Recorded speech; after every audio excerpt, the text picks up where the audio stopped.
Good afternoon, guys. Good afternoon. Little conversation I want to have with you regarding Thomas Tuchel, and everyone knows how I feel about everything. I think I've made my feelings perfectly clear. I went out on CFC Fans TV and I made my feelings clear as to the so-called influencers within the YouTube world, ones that have made it on the mainstream, in particular Mr. Rory Jennings, that was calling for Thomas Tuchel's head way before, and then of course reiterated that situation after the defeat in Zagreb.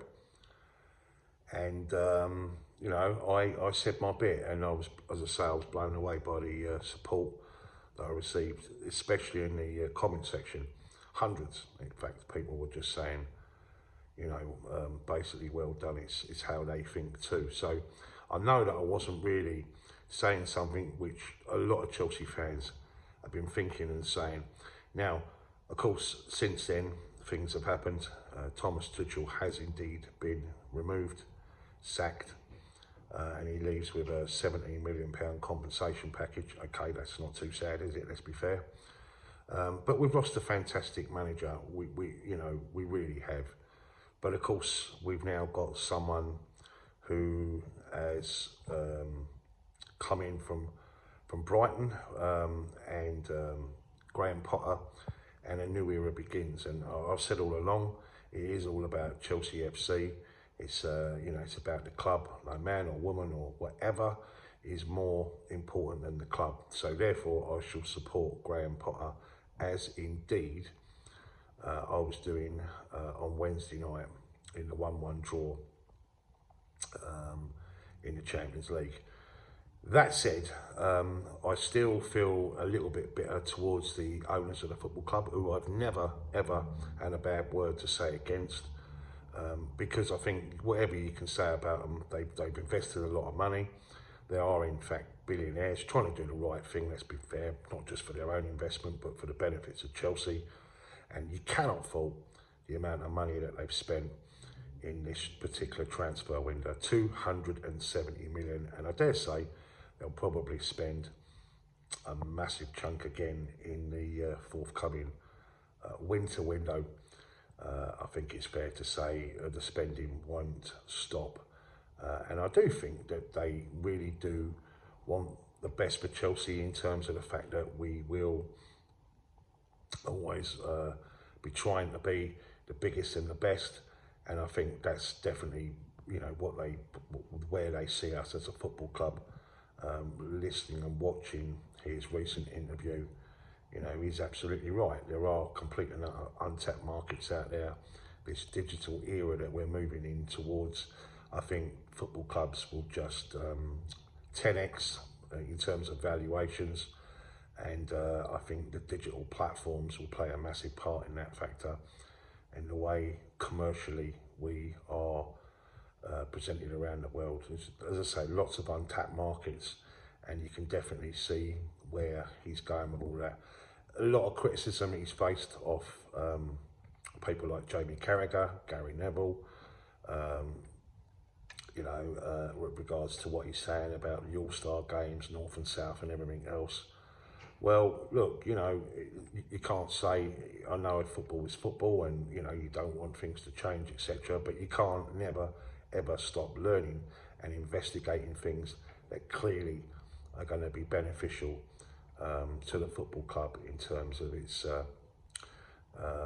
financial status. So, you know, you have to pay attention to certain things, because if it's for the benefit of the club, why fucking not? Why be just, you know, it seems like whatever we do, we try, we're involved in, it's just, you know, you get condemnation from everyone, because we all know about the hatred towards our beloved Chelsea FC. Now, Thomas Tuchel, as we know, let's make no bones about this, the owners of our football club definitely were in touch or making moves towards Graham Potter. And I'm not saying that this is not going to be a great move for us. as I said in my most recent interview on CFC Fans TV after the game midweek, I did say that had it been a bigger name, I could have kind of understood it, maybe perhaps a little bit better. And I mentioned Jose Mourinho there, not that I want Jose Mourinho, but just as an example, hence the Zinedine Zidane kind of association too. So it's not a sexy name, it's Graham Potter, but we know he's got all the credentials, the man management certification, and you know, we know he's heavily into psychology. He's a people person, and by all accounts those players are very, very happy, a lot happier than what they were. And there were some changes, I'm not going to say there weren't. There were some definite improvements in the way that we were trying to move the ball around a lot more quicker.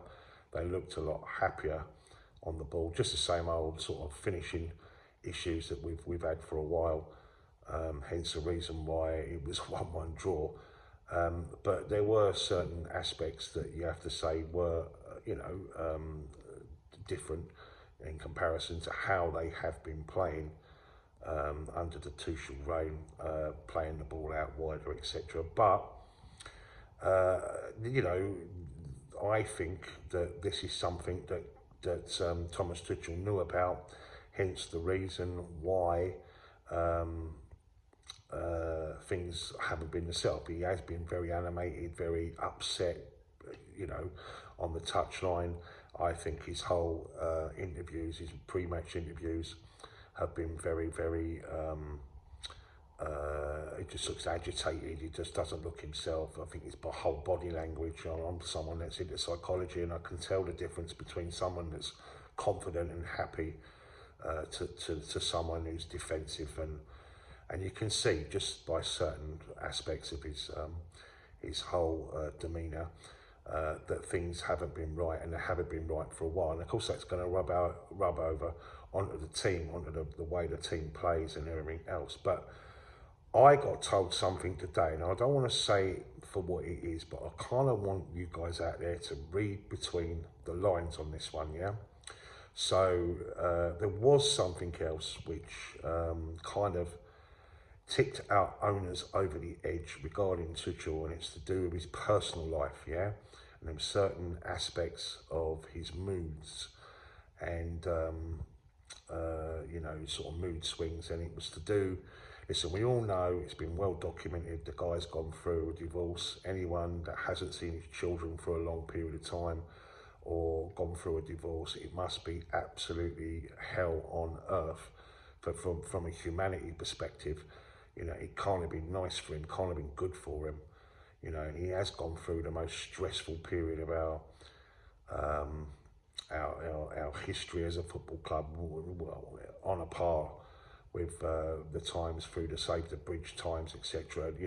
Let's be honest, at one point we didn't even know whether the football club was going to be actually alive or dead, the way it was attacked by the British government and our incredible mainstream media.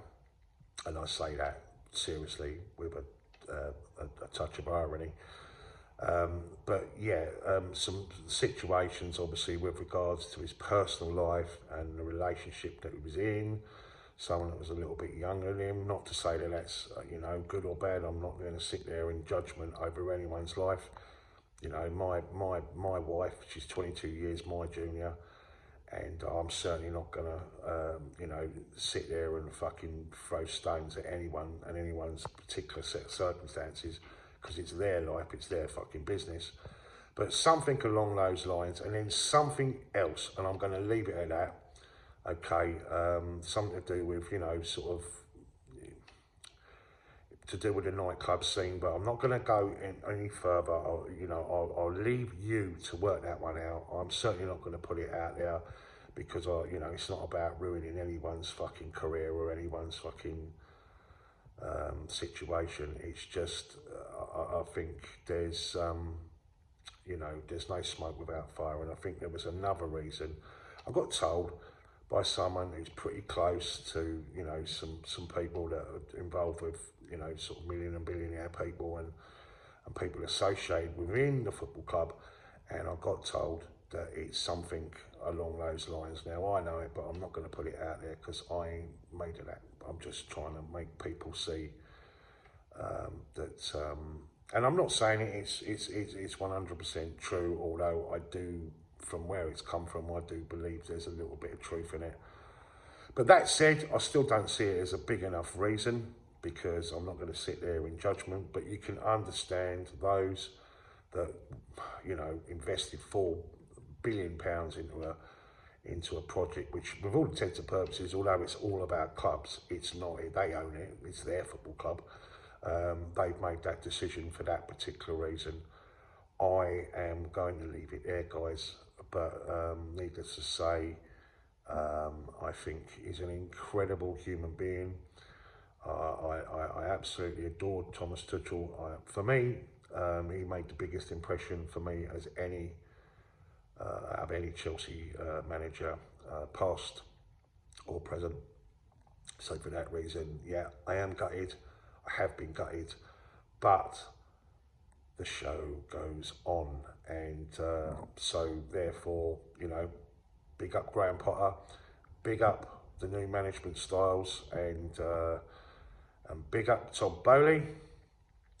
This is all about the bigger picture and Chelsea FC. So guys, if you like this video, give it a little like. If you haven't subscribed to the channel, then please do. Much love as always, and as always, up the fucking Chelsea.